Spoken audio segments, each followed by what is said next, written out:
Welcome to our tutorial on pGenTHREADER. pGenTHREADER is one of our suite of fast fold recognition methods. As input, it takes a protein sequence, and as output, it produces a table of putative structural fold matches. The method acts first by making a PSIPRED secondary structure prediction, and from this it produces a profile of features that take in residue propensity and secondary structures. These profiles are matched against the library of fold profiles to find the best fold match. Here I'll show you how to use this on the PSIPRED workbench. We arrive here, ensure that we have the sequence data form selected. I'm going to unselect the secondary structure prediction as we only want to make a GenTHREADER prediction, and here I'm going to select pGenTHREADER. pGenTHREADER is more sensitive than our slightly faster GenTHREADER method, and it makes whole chain matches. If you'd like domain matches, you can use our DOM-THREADER method below. As an input sequence, once again I'm going to use the bacteriorhodopsin from Halobacterium salinarum. So I'll put that sequence into the protein sequence box. I'm going to give us a pgen test job name. I'm going to leave behind my email address. Now I'm going to press submit. The typical runtime for pGenTHREADER is somewhere in the order of 20 to 40 minutes. This is because it needs to make both a secondary structure prediction and the fold library alignment step is quite time consuming. So let's leave this to run and we'll come back in a couple of minutes. Okay, so after about 30 minutes you should find that your pGenTHREADER job has completed, and we're going to show you the results on our results page. We start as always with the sequence plot, and as I mentioned earlier, the pGenTHREADER job proceeds by doing a secondary structure prediction using PSIPRED, so we present those results here. Again, just to summarize, residues which we predict to be coiled, we just highlight in grey, beta strands residues here in yellow, and the alpha helical residues in pink. We can download this image with the Get PNG button, or if you'd like to prepare this for publication with the Get SVG button. If you'd like to know more about the PSIPRED secondary structure prediction algorithm, then please watch our PSIPRED tutorial video. Scrolling down the page, we come to the PSIPRED cartoon, again better described in our PSIPRED video, but this just re-summarizes the same results. But most importantly, I think, if you've run a pGenTHREADER job, you'd like to know what structures, what folds have been hit by your query sequence. And so the pGenTHREADER structural results table shows you this. So here we have a table of results.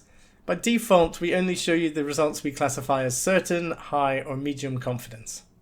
We don't show you the low or guess confidence results, as they just kind of overwhelm the results table. There would just be too many of those. You can, however, get those in the results files that we'll explain in a second. So let's have a look at an individual hit. So working across the row here, we start with the confidence that I mentioned, and this top one is certain confidence, and then we have the output score for the algorithm. So we have a net score that pGenTHREADER produces, and in this instance we have sorted the table by the net score. We then have a p-value. What's the probability of seeing this hit by chance alone given the fold library that we searched? And again, p-value, the smaller the better. We calculate a pairwise energy between the query and the hit, and a salvation energy between the query and the hit. So we summarize those two features in the next two columns. And then we give you some very brief alignment statistics about the profile alignment that's calculated. So an alignment score, again, higher score is a better alignment. The alignment length, that's the number of residues that have matched. The target length, so for the hit, for the fold that has been discovered, how many amino acids does it have? And then the query length, so this is the number of residues in the query that you submitted. Perhaps most importantly of all, here on the right-hand side, we have the actual member of the fold library you've hit. So we have an ID for each of these, and in this case the ID is for FBZ-A0, indicating that this is chain A of the PDB structure for FBZ. If we click this, we'll be taken to the PDB where we can explore the crystal structure for this fold. We can note here in the diagram over here that this fold is made up of 3 chains, and jumping back to our results, we've only built a fold library member from 1 chain. If you're interested in what some derived databases might know about this structure, we can search SCOP and CATH, the protein domain, structural domain databases. So here I'll click search. And so we submit a search on your behalf to the SCOP database. And that will come back with all of the entries in the database for the 4FBZ protein. I'll just click this top one. And so this is chain A, and it's a domain that covers the whole length of the chain. So somewhat as we've already seen, and it's part of SCOP's bacteria rhodopsin-like family. This shouldn't be surprising because if we jump back to the sequence that we submitted, this is a bacteria rhodopsin from this extremophile bacterium. So this corroborates that this is a good match. We can explore further into the SCOP database by looking at the classification hierarchy. So as we just saw, this is bacteria rhodopsin-like structural family, which is part of their superfamily, the G protein coupled receptors. Just jumping back to our GenTHREADER results, we can also perform this search on the cath database. And so we can find out what the cath database knows or has processed about the 4FBZ PDB structure. And just looking down here, we see that they have chopped it into domains, and they've just chopped it into a single domain. So this is a single domain structure. I can explore this here where I can see that domain in 3D, and I can see their classification. This is part of the cath family 1, 20, 1070, 10, and these are rhodopsin 7 helix transmembrane proteins. So this is much as we might expect for a bacteria rhodopsin. Coming back again to the pGenTHREADER results, we can also explore this structure at PDB-sum, where we can get further derived statistics and summary information about this PDB file. Next, we show you the profile alignments, the alignment that we calculated between the query sequence and this hit. So this is a very simple alignment viewer, which we can scroll along. Our first row is your query sequence, then followed by the secondary structure prediction that we made, then the hit sequence, and then the hit secondary structure as derived directly from the PDB file. And we can see here that there's some pretty good alignments in the regions of the secondary structure. It's a little more random in between each secondary structure, but we can also see as we scroll along, the secondary structure regions are well aligned. This looks like a good structural alignment. Last of all, if we click the model button, we should be able to build a homology model. So this takes the alignment that we just looked at and the template and the structure as a template, and we use the modeler software to build a homology model. Typically doesn't take too long, but can take a little time depending on how overloaded our servers are.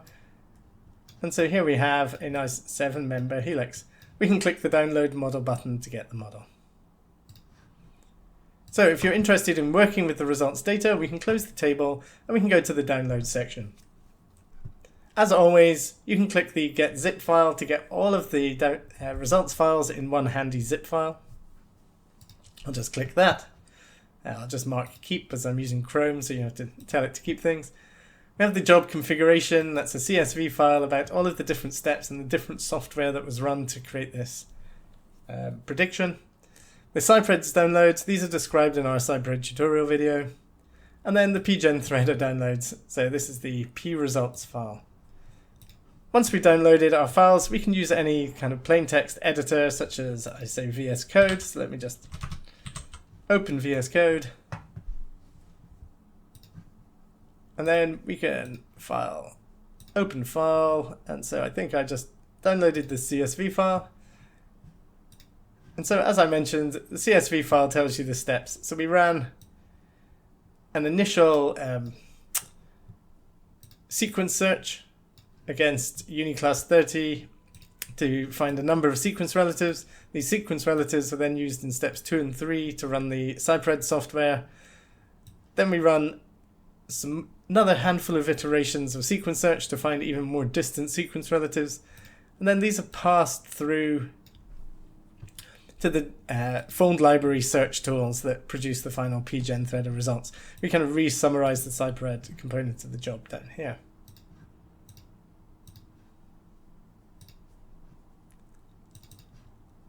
The actual results from the GenTHREADER that we derived the table on the web page from are in the p-results file. So we show you again, as described, our confidence banding, the GenTHREADER score, the p-value, and the hit here on the far right.